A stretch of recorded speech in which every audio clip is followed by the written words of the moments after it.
60 days ചാലഞ്ചിന്റെ 5ാമത്തെ ദിവസത്തിലേക്ക് എല്ലാവർക്കും സ്വാഗതം. അപ്പൊ ഇതുവരെ എടുത്ത കാര്യങ്ങളൊക്കെ എല്ലാവരും നന്നായിട്ട് പഠിച്ചിട്ടുണ്ടെന്ന് കരുതുകയാണ്. അപ്പൊ നാളത്തെ ഒരു ക്ലാസ്സും കൂടി കഴിഞ്ഞാൽ മൊത്തത്തിൽ ബയോളജിയുമായി ബന്ധപ്പെട്ടിട്ടുള്ള മൊത്തത്തിലുള്ള ഒരു റിവിഷൻ എക്സാം ഉണ്ടായിരിക്കും കേട്ടോ. അതായത് മാക്സിമം PYQ ക്വസ്റ്റ്യൻസ് ഉൾപ്പെടുത്തിക്കൊണ്ടുള്ള ഒരു എക്സാം ആയിരിക്കും. ടെലഗ്രാം ചാനലിലൂടെ ആയിരിക്കും തരിക. അപ്പൊ എല്ലാവരും നന്നായിട്ട് പഠിക്കുക. പ്രത്യേകിച്ച് ന്യൂ ജോയിനിങ് ആണെങ്കിൽ, പുതുതായിട്ട് ജോയിൻ ചെയ്ത ആളുകളാണെങ്കിൽ എന്ത് ചെയ്യുക, ആദ്യം മുതൽ ഡേ 1 മുതൽ കറക്റ്റ് ആയിട്ട് ഫോളോ ചെയ്ത് പോവാ കേട്ടോ. ടെലഗ്രാം ചാനലിൽ ജോയിൻ ചെയ്യാത്തവരാണെങ്കിൽ ജോയിൻ ചെയ്യുക. അതുപോലെ തന്നെ നമ്മൾ എടുക്കുന്ന ക്ലാസ്സിന്റെ PDF നോട്ട്സ്, അതായത് VFA പരീക്ഷയ്ക്കും BEVCO LD പരീക്ഷയ്ക്കൊക്കെ ഉപകാരപ്പെടുന്ന രീതിയിലുള്ള എല്ലാ മെറ്റീരിയൽസും നിങ്ങൾക്ക് ലഭ്യമാകണമെങ്കിൽ നമ്മുടെ ആപ്പിലൂടെ അത് പർച്ചേസ് ചെയ്യാവുന്നതാണ് കേട്ടോ. ഓക്കെ, അപ്പൊ നമ്മൾ സമയം കളയുന്നില്ല, ക്ലാസ്സിലേക്ക് കിടക്കാം. അപ്പൊ ഇന്നത്തെ ക്ലാസ്സിൽ നമ്മൾ ബയോളജിയുമായി ബന്ധപ്പെട്ട് പഠിക്കാനായിട്ട് പോകുന്നത് നമ്മുടെ പേശി വ്യവസ്ഥയും അസ്ഥി വ്യവസ്ഥയുമായി ബന്ധപ്പെട്ട് കിടക്കുന്ന കാര്യങ്ങളാണ്. അതെന്ന് പറയുമ്പോൾ നമ്മുടെ SCRT-യിൽ 9ാമത്തെ ക്ലാസ്സിലെ 4ാമത്തെ ചാപ്റ്ററിൽ ഈ ഒരു കാര്യം പറയുന്നുണ്ട്. അതുപോലെ തന്നെ നമ്മുടെ NCERT +1 ടെക്സ്റ്റ് ബുക്കിലും ഈ ഒരു കാര്യം പറയുന്നുണ്ട്. അപ്പൊ അതെല്ലാം കണക്ട് ചെയ്തുകൊണ്ടാണ് ഇന്നത്തെ ഒരു ക്ലാസ് എന്ന് പറയുന്നത്. അപ്പൊ എല്ലാവരും എന്ത് ചെയ്യുക, കൂടെ തന്നെ പഠിക്കുക.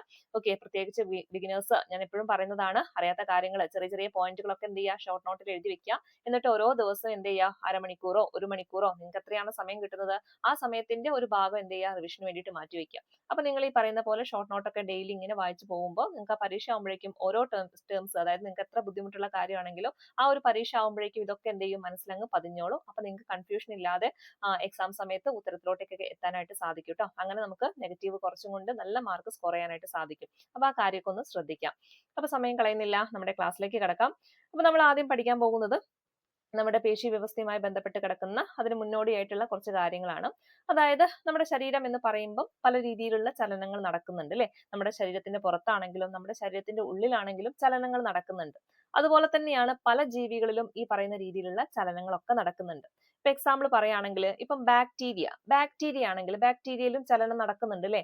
അവര് എന്താണ്, അല്ലെങ്കിൽ ഏത് ഉപാധിയിലൂടെയാണ് അവരുടെ ചലനം സാധ്യമാക്കുന്നത് എന്ന് ചോദിച്ചാൽ അതേതാണ്, ഫ്ലജെല്ലമാണ് ട്ടോ. ഒന്ന് ഓർത്ത് വെച്ചേക്കുക, ഫ്ലജെല്ലമാണ് ആരുടെ, നമ്മുടെ ബാക്ടീരിയയുടെ ചലന ഉപാധി എന്ന് പറയുന്നത്. ഓക്കെ, അതായത് ബാക്ടീരിയ അവർ ചലിക്കാനായിട്ട് ഉപയോഗിക്കുന്നത് ഫ്ലജെല്ലമാണെന്ന് ഓർത്ത് വെച്ചേക്കുക.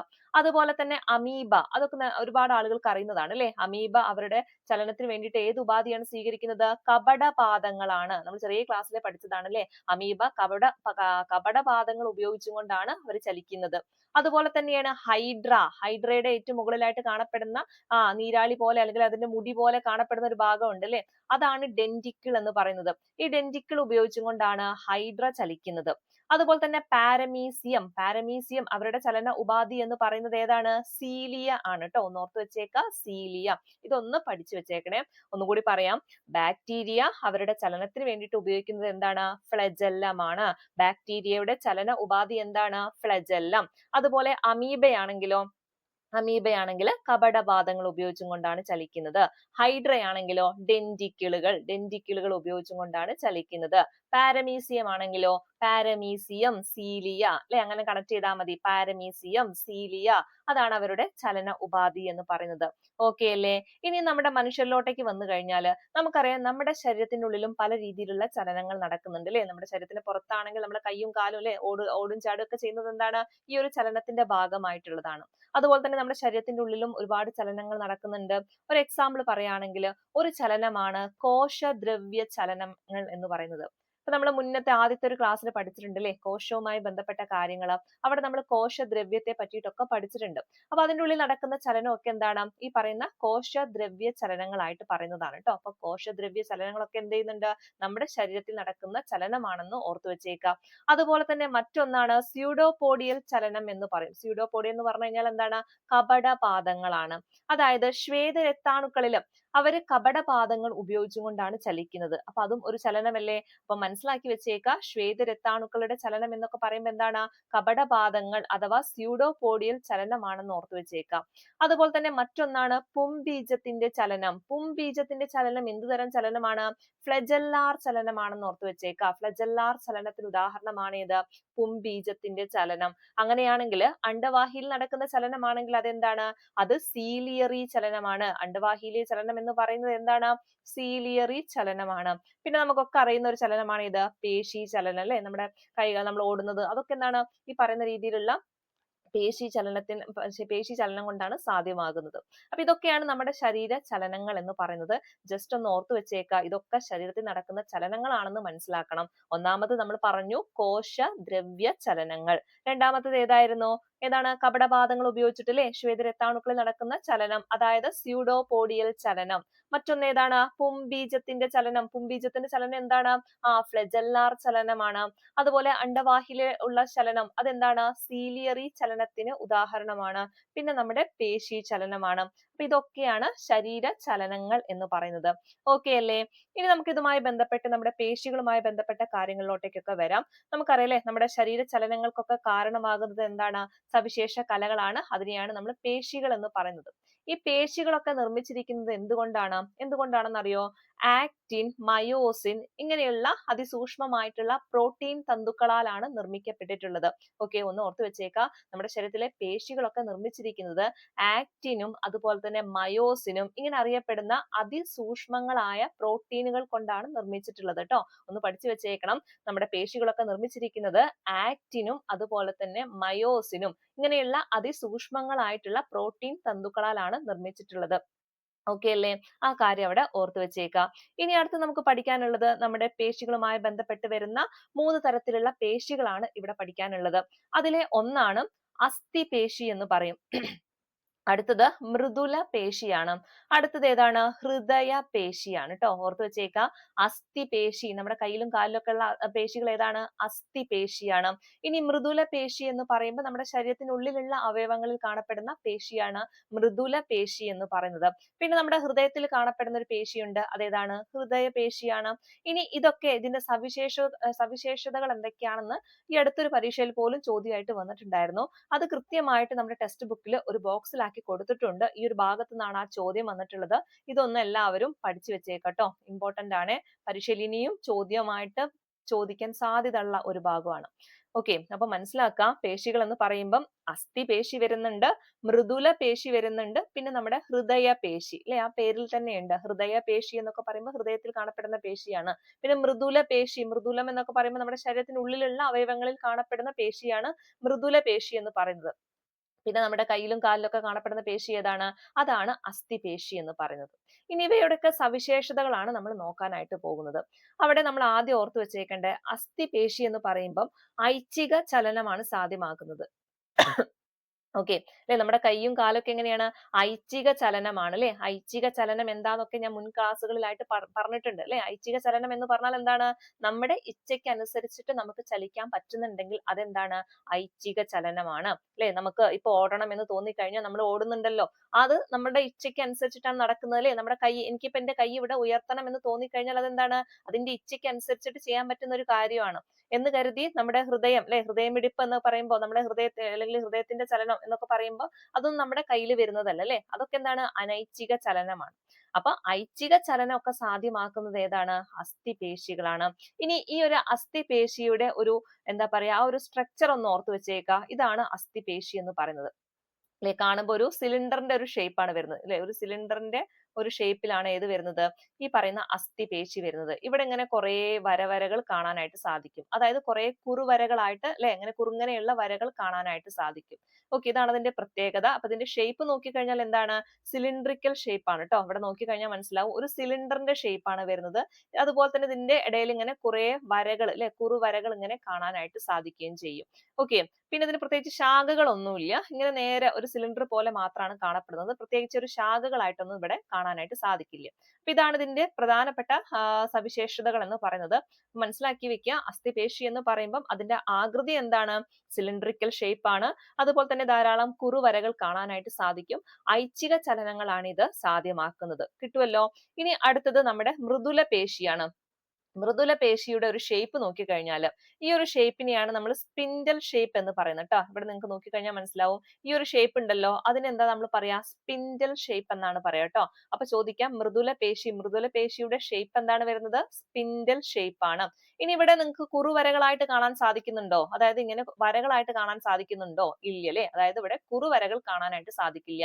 നമ്മുടെ അസ്ഥിപേശികളിലാണ് ഇങ്ങനെ വരകളായിട്ട് കാണാനായിട്ട് സാധിക്കുന്നത്. ഓക്കെ, ഇനി ഈ മൃദുല പേശി എന്ന് പറയുമ്പോൾ ഞാൻ ആദ്യം പറഞ്ഞു നമ്മുടെ ശരീരത്തിനുള്ളിലുള്ള അവയവങ്ങളിൽ കാണപ്പെടുന്ന പേശിയാണ് അല്ലെ. അതുകൊണ്ട് തന്നെ ഇത് എന്തായിരിക്കും, ഏതു തരം ചലനമായിരിക്കും ഇതിലൂടെ നടക്കുന്നത്? അനൈച്ഛിക ചലനമായിരിക്കും. ഓക്കെ, അനൈച്ഛിക ചലനം അല്ലെ. നമ്മുടെ ഉള്ളിൽ നടക്കുന്ന കാര്യം നമ്മളെ കൊണ്ട് ചെയ്യാൻ പറ്റുമോ? ഇല്ലല്ലേ. അപ്പൊ അങ്ങനെയുള്ള അനൈച്ഛിക ചലനങ്ങൾ സാധ്യമാക്കുന്നത് എന്താണ്? മൃദുല പേശിയാണ്. ഇനി അടുത്തത് നമ്മുടെ ഹൃദയ പേശിയാണ് അല്ലെ. നമ്മുടെ ഹൃദയത്തിൽ കാണപ്പെടുന്ന പേശിയാണ് ഹൃദയ പേശി എന്ന് പറയുന്നത്. ഇതിന്റെ നോക്കിക്കഴിഞ്ഞാൽ ഇവിടെ നിങ്ങൾക്ക് കുറെ വരകൾ കാണാനായിട്ട് സാധിക്കും അല്ലെ. അതായത് ഇതിലൂടെ ഒരുപാട് കുറുവരകൾ ഈ ഒരു പേശിയിൽ കാണാനായിട്ട് പറ്റും. ഇനി ഇതിനെ നോക്കിക്കഴിഞ്ഞാൽ ഇവിടെ ബ്രാഞ്ചസ് ആയിട്ട് മാറിയിട്ടുണ്ട് അല്ലെ. ഈ ഒരു പേശി ഇവിടെ നോക്കിക്കഴിഞ്ഞാൽ മനസ്സിലാവും ഇങ്ങനെ ബ്രാഞ്ചസ് ആയിട്ട് മാറിയിട്ടുണ്ട്. അപ്പൊ മനസ്സിലാക്കുക ഇവിടെ എന്തുണ്ട്, ഈ ഹൃദയ പേശികൾക്ക് ശാഖകൾ ഉണ്ട് എന്ന് മനസ്സിലാക്കുക. ശാഖകൾ ഉണ്ട്. അതുപോലെ തന്നെ ഇത് ഏതു തരം ചലനമാണ് സാധ്യമാക്കുന്നത്? ഐച്ഛികമാണോ അനൈച്ഛികമാണോ? ഒന്ന് ഓർത്തെടുത്ത് പറഞ്ഞേ. നമുക്ക് നമ്മുടെ കൺട്രോളിൽ നിൽക്കുന്നതാണോ നമ്മുടെ ഹൃദയം എന്ന് പറയുന്നത്? അല്ലല്ലേ. അപ്പൊ ഇതെന്താണ്? അനൈച്ഛിക ചലനമാണ് സാധ്യമാക്കുന്നത്. ഓക്കെ അല്ലേ. അപ്പൊ ഈ പറഞ്ഞ 3 കാര്യങ്ങളും പഠിക്കാൻ പറ്റുന്നുണ്ടല്ലോ. ഇപ്പൊ പറഞ്ഞ കാര്യങ്ങൾ ഞാൻ ഒന്നും കൂടി റിപ്പീറ്റ് ചെയ്ത് തരാം. നമ്മൾ ആദ്യം പഠിച്ചത് അസ്ഥിപേശിയാണ്. അപ്പൊ അസ്ഥിപേശി എന്ന് പറയുമ്പോൾ ആ ഒരു പിക്ചർ കിട്ടണം കേട്ടോ. നിങ്ങൾക്ക് ആ ഒരു പിക്ചർ കിട്ടണം. ഒരു സിലിണ്ടറിന്റെ ഷേപ്പ് ആണ്. അതിന്റെ നടുവിലൂടെ ഇങ്ങനെ കുറെ വരകൾ കാണാനായിട്ട് സാധിക്കും. ഓക്കെ, അതുപോലെ തന്നെ നമ്മൾ ഈ പറയുന്ന ഐച്ഛിക ചലനമാണ് അതിലൂടെ സാധ്യമാക്കുന്നത്. അതിന് പ്രത്യേകിച്ച് ബ്രാഞ്ചസ് ഒന്നും കാണാനായിട്ട് സാധിച്ചിട്ടില്ല. അത്രയും കാര്യങ്ങളാണ് നമ്മൾ ഈ പറഞ്ഞ അസ്ഥിപേശികളുമായി ബന്ധപ്പെട്ട് കിടക്കുന്നത്. പിന്നെ നമ്മൾ പറഞ്ഞ മൃദുല പേശിയാണ് അല്ലെ. മൃദുല പേശി എന്ന് പറയുമ്പോൾ എന്താണ്? നമ്മുടെ ശരീരത്തിനുള്ളിലുള്ള അവയവങ്ങളിൽ കാണപ്പെടുന്ന പേശിയാണ്. അവിടെ നോക്കിക്കഴിഞ്ഞാൽ അതിന്റെ ഒരു ഷേപ്പ് എങ്ങനെയായിരുന്നു? സ്പിൻഡിൽ ഷേപ്പ് ആണ് അല്ലെ. സ്പിൻഡിൽ ഷേപ്പ് ആണ്. അവിടെ വരകളൊന്നും നമുക്ക് കാണാനായിട്ട് സാധിച്ചിട്ടില്ല. അതുപോലെ തന്നെ പ്രത്യേകിച്ച് ബ്രാഞ്ചസ് ഒന്നും അല്ലെങ്കിൽ ശാഖകളൊന്നും അതിനില്ല. അതിന്റെ ചലനം എന്ന് പറയുമ്പോൾ എന്തായിരുന്നു? അനൈച്ഛിക ചലനമാണ് അല്ലെ. അനൈച്ഛിക ചലനമാണ്. ദെൻ ലാസ്റ്റ് വൺ നമ്മൾ പറഞ്ഞത് ഹൃദയ പേശിയാണ്. നമ്മുടെ ഹൃദയത്തിൽ കാണപ്പെടുന്ന പേശിയാണ്. അവിടെ നമ്മൾ പറഞ്ഞു അതിന് എന്തുണ്ട്? ശാഖകളായിട്ട് കാണാനായിട്ട് സാധിക്കും. അതുപോലെ തന്നെ ഇങ്ങനെ കുറുവരകളും നമുക്ക് കാണാനായിട്ട് സാധിക്കും. അതും എന്താണ്? അനൈച്ഛിക ചലനത്തിന് ഉദാഹരണമാണ്. ഓക്കെ അല്ലേ. ആ ഒരു പിക്ചർ മനസ്സിലുണ്ടാവണം. കൃത്യമായിട്ട് ഇതൊന്ന് പഠിച്ചു വെച്ചേക്കാട്ടോ. ഓക്കെ, ഇനി നമുക്ക് അടുത്ത് പഠിക്കാനുള്ളത് ഐച്ഛിക പേശിയും അനൈച്ഛിക പേശിയും എന്താന്നൊക്കെ ഞാൻ പറഞ്ഞു. എക്സാമ്പിൾ ആയിട്ട് പറയുകയാണെങ്കിൽ നമുക്ക് ഏതൊക്കെ പറയാൻ പറ്റും? ഐച്ഛിക പേശികൾ എന്ന് പറയുമ്പോൾ അല്ലെ, നമ്മുടെ കയ്യിലും കാലിലും ഒക്കെ ഉള്ള പേശികൾ ഏതാണ്? ഐച്ഛിക പേശികൾക്ക് ഉദാഹരണമാണ്. അതുപോലെ തന്നെ കഴുത്തിലുള്ള പേശിയിലെ നമുക്ക് കഴുത്ത് അങ്ങോട്ടും ഇങ്ങോട്ടും ഒക്കെ തിരിക്കാൻ പറ്റുന്നില്ലേ? അപ്പൊ അതൊക്കെ എന്താണ്? നമ്മുടെ ഇച്ഛയ്ക്ക് അനുസരിച്ചിട്ട് ചെയ്യാൻ പറ്റുന്ന കാര്യങ്ങളാണ് അല്ലെ. നമ്മുടെ ആഗ്രഹത്തിനനുസരിച്ചിട്ട് നമുക്ക് അങ്ങോട്ടും ഇങ്ങോട്ടും ഒക്കെ തിരിക്കാൻ പറ്റുന്നുണ്ട്. അപ്പൊ അതൊക്കെ എന്താണ്? ഐച്ഛിക പേശികൾക്ക് ഉദാഹരണമാണ്. അപ്പൊ കയ്യിലെ പേശി, കാലിലെ പേശി, പിന്നെ ഏതാണ്? കഴുത്തിലെ പേശി. ഇതൊക്കെ എന്താണ്? ഐച്ഛിക പേശികളാണ്. എന്നാൽ നമ്മുടെ ശരീരത്തിനുള്ളിൽ വരുന്ന അന്നനാളത്തിലെ പേശി, അതുപോലെ തന്നെ ഹൃദയപേശി, അതൊക്കെ എന്താണ്? അനൈച്ഛിക പേശികൾക്ക് ഉദാഹരണമാണ്. കുഴപ്പമില്ലല്ലോ, പഠിക്കാൻ സുഖല്ലേ. ഇനി നോക്കാം നമുക്ക് അടുത്തത്. ഇത് ഒന്ന് പഠിച്ചു വെച്ചേക്ക, ഇമ്പോർട്ടന്റ് ആണ്. ടെൻഡൻ എന്ന് പറയും. എന്താണ് ടെൻഡൻ എന്ന് ചോദിച്ചാൽ പേശികളെ അസ്ഥികളുമായി ബന്ധിപ്പിക്കുന്ന ആ ഒരു ഭാഗത്തെയാണ് നമ്മൾ എന്തെന്ന് വിളിക്കുന്നത്? ടെൻഡൻ എന്ന് വിളിക്കുന്നത്. ഓക്കെ, പേശികളെ അസ്ഥികളുമായിട്ട് കണക്ട് ചെയ്യുന്ന ആ ഒരു ഭാഗത്തെയാണ് ടെൻഡൻ എന്ന് പറയുന്നത് കേട്ടോ. ഒന്ന് ഓർത്ത് വെച്ചേക്കാം. പേശികളെ അസ്ഥികളുമായിട്ട് കണക്ട് ചെയ്യുന്ന ഭാഗത്തെയാണ് ടെൻഡൻ എന്ന് വിളിക്കുന്നത്. ഓക്കെ അല്ലേ. ഇനി അടുത്തത് ഒരു പേശികളുമായി ബന്ധപ്പെട്ട് വരുന്ന ഒരു അവസ്ഥയാണ് പേശിക്ലമം എന്ന് പറയുന്നത്. ഓക്കെ, അപ്പം എന്താണ് പേശിക്ലമം എന്ന് ചോദിച്ചു കഴിഞ്ഞാൽ, ഇപ്പൊ നമ്മളിപ്പം വിശ്രമമില്ലാതെ ഒരുപാട് നേരം ഇങ്ങനെ ജോലി ചെയ്യുകയാണെന്ന് വിചാരിക്കുക. പ്രത്യേകിച്ച് വ്യായാമമൊക്കെ ചെയ്യുന്ന സമയത്ത് അല്ലെ, നമുക്ക് വിശ്രമമില്ലാതെ ഇങ്ങനെ ചെയ്തുകൊണ്ടിരിക്കുമ്പോൾ നമ്മുടെ പേശികൾക്ക് വേണ്ടത്ര അളവിലുള്ള ഓക്സിജൻ ലഭ്യമല്ലാതെ വരും. ആ സമയത്ത് നമ്മുടെ പേശികളിൽ ലാക്റ്റിക് ആസിഡ് അടിഞ്ഞുകൂടിയിട്ട് എന്ത് ചെയ്യും? നമ്മുടെ പേശികൾ ക്ഷീണിക്കുകയും അതിന് സങ്കോചിക്കാനുള്ള കഴിവ് താൽക്കാലികമായിട്ട് നഷ്ടപ്പെടുകയും ചെയ്യും. ആ ഒരു അവസ്ഥയെ വിളിക്കുന്ന പേരാണ് എന്താ? പേശിക്ലമം എന്ന് പറയുന്നത്. ഓക്കെ, അത് പിന്നീട് നമ്മൾ അത്യാവശ്യം റെസ്റ്റ് ഒക്കെ എടുത്തു കഴിഞ്ഞാൽ അത് എന്ത് ചെയ്യും? നമ്മൾ ആ നോർമൽ സ്റ്റേജിലോട്ടേക്ക് വരികയും ചെയ്യും കേട്ടോ. അപ്പൊ ഇതൊന്ന് ഓർത്ത് വെച്ചേക്കാം. എന്താണെന്ന് വെച്ച് കഴിഞ്ഞാൽ അസ്ഥിപേശികൾക്ക് തുടർച്ചയായിട്ട് പ്രവർത്തിക്കേണ്ടി വരുമ്പോൾ, ഉദാഹരണം അല്ലെ, വ്യായാമമൊക്കെ ചെയ്യുന്ന സമയത്ത് വേണ്ട അളവിൽ ഓക്സിജൻ ലഭ്യമായില്ലെങ്കിൽ പേശി എന്ത് ചെയ്യും? ക്ഷീണിക്കും. അങ്ങനെ അതിന് എന്ത് ചെയ്യാൻ പറ്റില്ല? സങ്കോചിക്കാനുള്ള കഴിവ് താൽക്കാലികമായിട്ട് നഷ്ടപ്പെടും. ഓക്കെ, ഈ ഒരു അവസ്ഥയെയാണ് എന്തെന്ന് വിളിക്കുന്നത്? പേശിക്ലമം എന്ന് വിളിക്കുന്നത് കേട്ടോ. അപ്പൊ ഇതിലൂടെ ലാക്റ്റിക് ആസിഡ് ആണ് നമ്മുടെ പേശികളിലൊക്കെ അടിഞ്ഞുകൂടുന്നത്. അപ്പോഴാണ് ഈ ഒരു അവസ്ഥയിലോട്ടേക്ക് വരുന്നത് കേട്ടോ. അപ്പൊ ഈ ഒരു കാര്യം അവിടെ പഠിച്ചു വെച്ചേക്കാം. ഇനി നമ്മൾ നേരെ അടുത്തത് പഠിക്കാൻ പോകുന്നത് നമ്മുടെ അസ്ഥിക്കൂടം, മനുഷ്യ അസ്ഥിക്കൂടത്തെ പറ്റിയിട്ടാണ് പഠിക്കാൻ പോകുന്നത്. നമ്മുടെ ശരീരത്തിലുള്ള അസ്ഥികൾ എത്രണ്ണം ഉണ്ട്, ഓരോ ഭാഗത്തും എത്രണ്ണം ഉണ്ട്, അങ്ങനെയുള്ള കാര്യമാണ് പഠിക്കാൻ പോകുന്നത്. വെരി വെരി ഇമ്പോർട്ടന്റ്, പഠിച്ചു വെച്ചേക്കണം ഈ ഒരു പിക്ചർ കേട്ടോ. ഓക്കെ, അപ്പം നമുക്ക് നോക്കാം. നമ്മുടെ അസ്ഥികൾ എന്ന് പറയുമ്പം ടോട്ടൽ എത്ര അസ്ഥികൾ ഉണ്ട്? എത്ര അസ്ഥികളാണുള്ളത്? 206 അസ്ഥികളാണ് അല്ലെ. 206 അസ്ഥികളാണ് നമ്മുടെ ശരീരത്തിലുള്ളത്. എത്ര അസ്ഥികളാണ്? 206 അസ്ഥികള്. തെറ്റാതെ പഠിക്കണേ. 206 അസ്ഥികളാണ്. ഈ 206 അസ്ഥികൾ എന്ന് പറയുമ്പോൾ അതിനെ നമുക്ക് രണ്ടായിട്ട് ക്ലാസിഫൈ ചെയ്യാനായിട്ട് പറ്റും. ഏതൊക്കെയാണ്? അക്ഷാസ്ഥികൂടമായിട്ടും അനുബന്ധ അസ്ഥികൂടമായിട്ടും ഇങ്ങനെ രണ്ട് രീതിയിൽ ക്ലാസിഫൈ ചെയ്യാനായിട്ട് പറ്റും. അവിടെ അക്ഷാസ്ഥികൂടത്തിൽ എത്ര എണ്ണം ഉണ്ടെന്ന് ചോദിച്ചാൽ 80 എണ്ണാണുള്ളത്. ഓക്കെ, അപ്പൊ മൊത്തം അസ്ഥികൾ എന്ന് പറയുമ്പോൾ 206 അസ്ഥികളാണ്. അതിലെ 80 അസ്ഥികൾ എന്താണ്? അക്ഷാസ്ഥികൂടത്തിന്റെ ഭാഗമായിട്ട് വരുന്നതാണ്. ബാക്കി എന്ന് പറയുമ്പോൾ എത്ര വരും? 126 എണ്ണം അല്ലെ. 126ഉം 80ഉം കൂട്ടുമ്പോഴാണ് എത്ര കിട്ടുന്നത്? 206 കിട്ടുന്നത്. അതായത് 80 എണ്ണം അക്ഷാസ്ഥികൂടത്തിലും ബാക്കി വരുന്ന 126 എണ്ണം എന്തിലാണ് വരുന്നത്? അനുബന്ധാസ്ഥികൂടത്തിലാണ് വരുന്നത്. ഓക്കെ അല്ലേ? അങ്ങനെയാണ് മൊത്തം 206 എന്ന് പറയുന്നത്. അപ്പൊ ഇവിടെ മനസ്സിലാക്കണം, ഈ അക്ഷാസ്ഥികൂടത്തില് ഏതൊക്കെ അസ്ഥികളാണ് വരുന്നത്, അതുപോലെ തന്നെ അനുബന്ധാസ്ഥികൂടത്തില് ഏതൊക്കെയാണ് വരുന്നത് എന്ന് മനസ്സിലാക്കണം. അപ്പൊ ജസ്റ്റ് നിങ്ങൾക്ക് ഓർത്ത് വെക്കാൻ വേണ്ടിയിട്ട് ഒരു കാര്യം പറയാം. നമ്മുടെ അക്ഷാസ്ഥികൂടം എന്ന് പറയുമ്പം ഏറ്റവും അല്ലെ നമ്മുടെ കേന്ദ്ര ഭാഗത്തിലായിട്ട് കിടക്കുന്ന ഭാഗമാണ്. അതായത് നമ്മുടെ തലയോട്, അവിടെ നേരെ വരുന്ന മാറെല്ല്, പിന്നെ വാരിയെല്ല്, നട്ടെല്ല് അല്ലെ, നമ്മുടെ കേന്ദ്ര ഭാഗത്തിലോട്ട് വരുന്ന കാര്യമാണ്. ആ ഭാഗത്തെയാണ് നമ്മുടെ അക്ഷാസ്ഥികൂടം എന്ന് പറയുന്നത്. പിന്നെ അതിനെ കണക്ട് ചെയ്ത് വരുന്ന ഭാഗങ്ങൾ അല്ലെ, നമ്മൾ ഈ പറയുന്ന ഇങ്ങനെ കേന്ദ്ര ഭാഗത്ത് നിന്ന് കണക്ട് ചെയ്ത് വരുന്ന ഭാഗങ്ങളാണ് നമ്മുടെ തോൾ വലയം, അതുപോലെ തന്നെ നമ്മുടെ ഇടുപ്പിന്റെ ഭാഗത്തിലെ ശ്രോണി വലയം, നമ്മുടെ കൈകള്, കാലുകള്, ഇതൊക്കെ നമ്മുടെ ഈ ഒരു കേന്ദ്ര ഭാഗത്ത് നിന്ന് ഇങ്ങനെ ശാഖകളായിട്ട് മാറുന്ന ഭാഗങ്ങളാണ് അല്ലെ. അതിനെയാണ് നമ്മൾ അനുബന്ധാസ്ഥികൂടം എന്ന് പറയുന്നത്. ഓക്കെ അല്ലെ, അതിന് അനുബന്ധമായിട്ട് കിടക്കുന്നത്, അക്ഷാസ്ഥികൂടത്തിന് അനുബന്ധമായിട്ട് കിടക്കുന്നത് എന്ന് ആലോചിച്ചാൽ മതി. അപ്പൊ മനസ്സിലാക്കുക, അക്ഷാസ്ഥികൂടം എന്ന് പറയുമ്പോൾ ഏതൊക്കെ വരും എന്ന് ചോദിച്ചാൽ നമ്മുടെ തലയോട്, ഏതാണ്? തലയോട്. പിന്നെ താഴത്തോട്ട് വന്നു കഴിഞ്ഞാൽ മാറെല്ല്, അവിടെ തന്നെ വരുന്ന അതിന് സൈഡിലായിട്ട് വരുന്ന വാരിയെല്ല്, പിന്നെ നമ്മുടെ ബാക്കിലോട്ട് കാണപ്പെടുന്ന നട്ടെല്ല്. ഇതാണ് നമ്മുടെ അക്ഷാസ്ഥികൂടത്തിൽ വരുന്നത്. ഏതൊക്കെയാണ്? തലയോട് വരും, മാറെല്ല് വരും, വാരിയെല്ല് വരും, പിന്നെ ഏതാ വരുന്നത്? നട്ടെല്ല്. ഈ 4 എണ്ണം എന്താണ്? അക്ഷാസ്ഥികൂടത്തിന്റെ ഭാഗമാണ്. അപ്പൊ പരീക്ഷയിലൊക്കെ ചോദിക്കാം, സ്റ്റേറ്റ്മെന്റ് ആയിട്ടൊക്കെ ചോദിക്കാൻ പറ്റുന്ന ക്വസ്റ്റ്യൻ ആണ്. അപ്പൊ മനസ്സിലാക്കുക, കാണാതെ പഠിക്കേണ്ട, ജസ്റ്റ് നിങ്ങൾ ആ ഒരു നമ്മുടെ കേന്ദ്ര ഭാഗത്തിലോട്ടേക്ക് കിടക്കുന്ന ഭാഗങ്ങളായിട്ട് കണക്ട് ചെയ്താൽ മതി. നമ്മുടെ തലയോട്, പിന്നെ താഴത്തോട്ട് വരുമ്പോൾ മാറെല്ല്, വാരിയെല്ല്, പിന്നെ നമ്മുടെ നട്ടെല്ല്. ഇതാണ് അക്ഷാസ്ഥികൂടം. പിന്നെ അതിനെ കണക്ട് ചെയ്ത് വരുന്നത് അല്ലെ, കണക്ട് ചെയ്ത് വരുമ്പോ വരുന്ന ഭാഗം ഏതാ? നമ്മുടെ തോൾ ഭാഗം അല്ലെ, തോൾ വലയം വരുന്നുണ്ട്. പിന്നെ നമ്മുടെ ഇടുപ്പിന്റെ ഭാഗം അതേതാണ്? ശ്രോണി വലയം വരുന്നുണ്ട്. പിന്നെ നമ്മുടെ കൈകള്, കാലുകള്, അതൊക്കെയാണ് എന്ത്? അനുബന്ധാസ്ഥികൂടം എന്ന് പറയുന്നത്. ഓക്കെ അല്ലേ? ഇനി ഇവിടെയൊക്കെ എത്ര അസ്ഥികളാണ് ഉള്ളത് എന്നും കൂടി നമ്മൾ അറിഞ്ഞിരിക്കണം. തലയോട്ടിൽ നോക്കിക്കഴിഞ്ഞാൽ തലയോട് എന്ന് പറയുമ്പോൾ 29 അസ്ഥികളാണ് നമുക്ക് കാണാനായിട്ട് സാധിക്കും. നമ്മുടെ NCERT-യിൽ 22 പറയുന്നത്. അപ്പൊ നിങ്ങൾ ഓപ്ഷൻ നോക്കിയിട്ട് ആൻസർ ചെയ്യുക കേട്ടോ. ചിലപ്പോൾ 29 കാണുകയാണെങ്കിൽ 29 കൊടുക്കുക. ഇനി 29 ഇല്ല, 22 ഉള്ളൂ എങ്കിൽ എന്ത് ചെയ്യുക? 22 കൊടുക്കുക. ഓക്കെ, അപ്പൊ തലയോട്ടിൽ ഇത് പ്രകാരം ടെക്സ്റ്റ് ബുക്ക് പ്രകാരം നോക്കുകയാണെങ്കിൽ 29 അസ്ഥികളാണ് വരുന്നത്. മാറലിൽ എത്രണ്ണാണ്? ഇതിലൊന്നും മാറ്റമില്ല കേട്ടോ. മാറൽ എന്ന് പറയുമ്പോൾ 1 ഓക്കെ, അപ്പൊ തലയോട്ടില് 29 അസ്ഥികളാണ്. മാറലിൽ എന്ന് പറയുമ്പോൾ എത്രണ്ണാണ്? ഒറ്റ ഒന്ന് അല്ലെ. മാറല് എന്ന് പറയുമ്പോൾ 1 വരുന്നത്. പിന്നെ റിബ്സ് അഥവാ വാരിയെല്ല്, വാരിയെല്ല് എത്രണ്ണാണ്? 24 വാരിയെല്ലുകളാണ് ഉള്ളത് കേട്ടോ. ജോഡികൾ ചോദിച്ചാൽ 12 ആണ്. അതായത് എത്ര ജോഡി ഒരു പ്രാവശ്യം പരീക്ഷയിൽ അങ്ങനെയാണ് ചോദിച്ചത് കേട്ടോ. എത്ര ജോഡി വാരിയെല്ലുകൾ ഉണ്ട് എന്ന് ചോദിച്ചാൽ എത്രയാണ്? 12 ജോഡി വാരിയെല്ലുകളാണ്. 12 ജോഡി എന്ന് പറയുമ്പോൾ 24 എണ്ണം. ഓക്കെ, മനസ്സിലാക്കുക. അപ്പൊ 24 വാരിയെല്ലുകളാണ് ഉള്ളത്. പിന്നെ നട്ടെല്ല് നോക്കിക്കഴിഞ്ഞാൽ 26 നട്ടെല്ലുകളാണ് ഉള്ളത് കേട്ടോ. ഓർത്ത് വെച്ചേക്കണേ. ഒന്നും കൂടി പറയാം. തലയോട്ടിൽ എത്ര അസ്ഥികളാണ് ഉള്ളത്? 29. പഠിക്കുക, തലയോട്ടിയിൽ 29. മാറെല്ല് 1. മാറെല്ല് എത്രണ്ണാണ്? ഒറ്റ 1. വാരിയെല്ലാണെങ്കിലോ റിബ്സ്, വാരിയെല്ല് 24 എണ്ണം, 12 ജോഡി, 24 എണ്ണം അല്ലെങ്കിൽ 12 ജോഡി. നട്ടെല്ലാണെങ്കിൽ 26. ഇതൊക്കെ നിങ്ങൾ ആ ഷോർട്ട് നോട്ടിൽ എഴുതണം കേട്ടോ. ഇപ്പൊ നിങ്ങൾക്ക് ഓർമ്മ ഉണ്ടാവും, പരീക്ഷ ആവുന്ന സമയത്ത് ഇതൊക്കെ മറന്നുപോയിട്ടുണ്ടാവും. അപ്പൊ ഇതൊക്കെ റിവിഷന് കൊടുക്കേണ്ട സാധനമാണ്, മാറരുത്, ഒരു മാർക്കും നഷ്ടപ്പെടാൻ പാടില്ല. നന്നായിട്ട് റിവിഷൻ ചെയ്യേണ്ട കാര്യങ്ങളാണ്. ഇതൊക്കെ എഴുതി വെച്ചേക്കുക. ഓക്കെ, അപ്പൊ തലയോട്ടിയിൽ 29, മാറലിൽ 1, വാരിയലിൽ 24, പിന്നെ നമ്മുടെ നട്ടെല്ല് എത്ര ഉണ്ട്? 26. ഇതാണ് നമ്മുടെ ഏതിന്റെ ഭാഗമായിട്ട് വരുന്നത്? അക്ഷാസ്ഥികൂടത്തിന്റെ ഭാഗമായിട്ട് വരുന്നത്. എല്ലാം കൂടി കൂട്ടുന്ന സമയത്ത് നിങ്ങൾക്ക് എത്ര കിട്ടും? 80 കിട്ടും. ഇനി നേരെ അനുബന്ധാസ്ഥികൂടത്തിലോട്ട് പോയി കഴിഞ്ഞാൽ, അനുബന്ധാസ്ഥികൂടം എന്ന് പറയുമ്പോൾ എത്ര ഉണ്ട്? 126 എണ്ണം ഉണ്ട് അല്ലെ. 126 എന്ന് പറയുമ്പം നമ്മുടെ കൈകളിൽ എത്ര ഉണ്ട്? 60 അല്ലെ. രണ്ട് കൈകളിലായിട്ട് 60, 30, 60. അതുപോലെ തന്നെ കാലുകളിലും 30, 60, അങ്ങനെ തന്നെ 120 ആയി.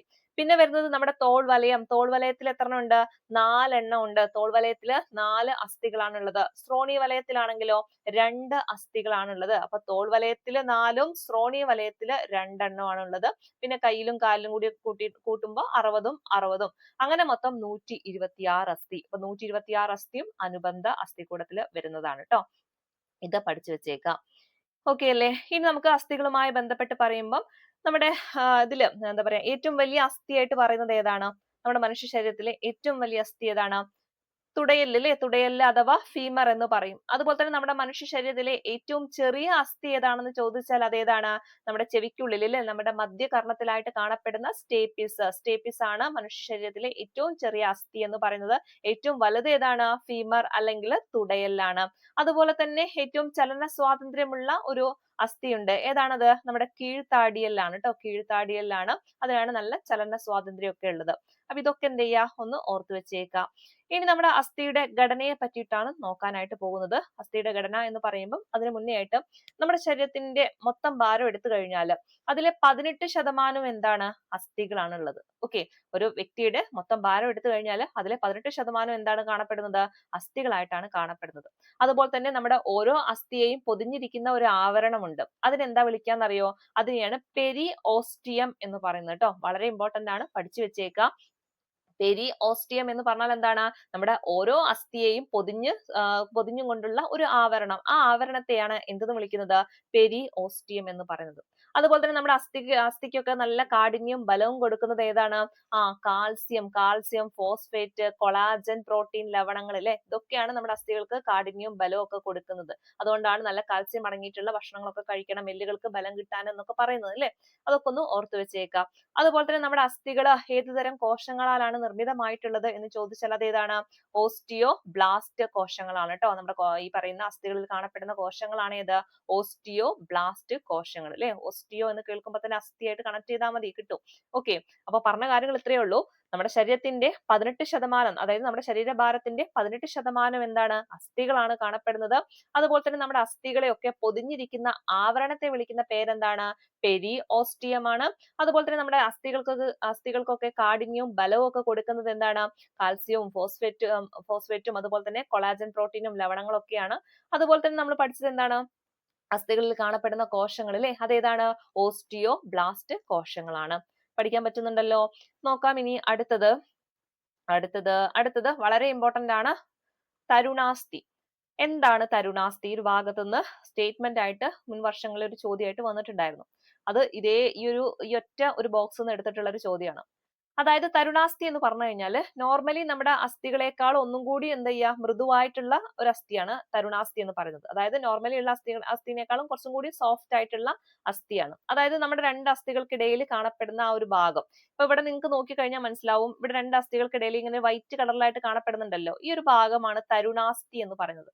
ഓക്കെ, അതായത് ഇപ്പം രണ്ട് അസ്ഥികൾ കൂട്ടി വെക്കുന്ന സമയത്ത് അല്ലെ, അവിടെ എന്താവും? ഘർഷണം വരാനുള്ള സാധ്യത ഉണ്ട് അല്ലെ? രണ്ടും കൂട്ടിമുട്ടി കഴിഞ്ഞാൽ എന്താ? അതൊരു ബുദ്ധിമുട്ടാണ് അല്ലെ? അപ്പൊ അവിടെ ആ ഒരു ഘർഷണമൊക്കെ ഒഴിവാക്കാനായിട്ടാണ് അവിടെ തരുണാസ്ഥി കൊണ്ട് വെച്ചിരിക്കുന്നത്, അല്ലെങ്കിൽ തരുണാസ്ഥി ആ ഒരു ഭാഗത്ത് വെച്ചിരിക്കുന്നത്. ഓക്കെ, അപ്പൊ സാധാരണ തരുണാസ്ഥി എവിടെയൊക്കെയാണ് കാണാനായിട്ട് സാധിക്കുക എന്ന് ചോദിച്ചു കഴിഞ്ഞാൽ നമ്മുടെ കൈമുട്ടുകൾ അല്ലെ, കാണുമ്പോൾ തന്നെ മനസ്സിലാവും. നമ്മുടെ കൈമുട്ടുകൾ, അതുപോലെ തന്നെ കാൽമുട്ടുകൾ, അതുപോലെ തന്നെ അതായത് നമ്മുടെ ഈ ജോയിൻ ചെയ്തിരിക്കുന്ന ഭാഗങ്ങൾ, നമ്മുടെ കൈമുട്ട്, കാൽമുട്ട്, അതുപോലെ തന്നെ കണങ്കാലുകള്, പിന്നെ വാരിയെല്ലുകളുടെ അഗ്രങ്ങളിലും നട്ടെല്ലിലെ കശേരുക്കൾക്കിടയിലും പിന്നെ ചെവിക്കുടയിലും മൂക്കിന്റെ അഗ്രഭാഗത്തും ശ്വാസനാളത്തിലും ഇവിടെയൊക്കെ എന്ത് കാണുന്നുണ്ട്? തരുണാസ്ഥി കാണപ്പെടുന്നുണ്ട്. പരീക്ഷയിൽ ഇങ്ങനെയെന്ന് ചോദിച്ചത്, തരുണാസ്ഥി കാണപ്പെടുന്ന ശരീരഭാഗങ്ങൾ ഏതെല്ലാം എന്ന് വെച്ചിട്ടാണ് ചോദിച്ചിട്ടുണ്ടായിരുന്നത്. അപ്പൊ ഇതിൽ ഇതെല്ലാ കാര്യങ്ങളും ഉൾപ്പെടുത്തിയിട്ടുണ്ടായിരുന്നു. അപ്പൊ ഇത് കൃത്യമായിട്ട് പഠിക്കാട്ടോ. അപ്പൊ എവിടെയൊക്കെയാണ് തരുണാസ്ഥികൾ കാണപ്പെടുന്നത് എന്ന് ചോദിച്ചാൽ നമ്മുടെ കൈമുട്ടില്, കാൽമുട്ടില്, കണങ്കാലില്. അതങ്ങ് കണക്ട് ചെയ്ത് വെച്ചേക്കാം. കൈമുട്ട്, കാൽമുട്ട്, കണങ്കാല്. പിന്നെ എവിടെയാ വരുന്നത്? നമ്മുടെ വാരിയെല്ലുകളുടെ അഗ്രഭാഗത്തും നട്ടെല്ലിലെ കശേരുവിന്റെ ഇടയിലും പിന്നെ ചെവിക്കുടയിലും അതുപോലെ തന്നെ മൂക്കിന്റെ അഗ്രഭാഗത്തും പിന്നെ ശ്വാസനാളത്തിലും ഇവിടൊക്കെ എന്ത് കാണുന്നുണ്ട്? തരുണാസ്ഥികൾ കാണപ്പെടുന്നുണ്ട് ട്ടോ. അപ്പൊ അതൊന്നും അവിടെ എന്ത് ചെയ്യാ, ഒന്ന് പഠിച്ചു വെച്ചേക്കാം. ഇനി നമ്മുടെ അസ്ഥിയുമായി ബന്ധപ്പെട്ടിട്ടുള്ള ചെറിയ ഭാഗങ്ങളൊക്കെ ഇവിടെ കൊടുത്തിട്ടുണ്ട്. അതിലൊന്നാണ് ലിഗമെന്റ് അല്ലെ? ലിഗമെന്റ് എന്ന് പറഞ്ഞാൽ എന്താണ്?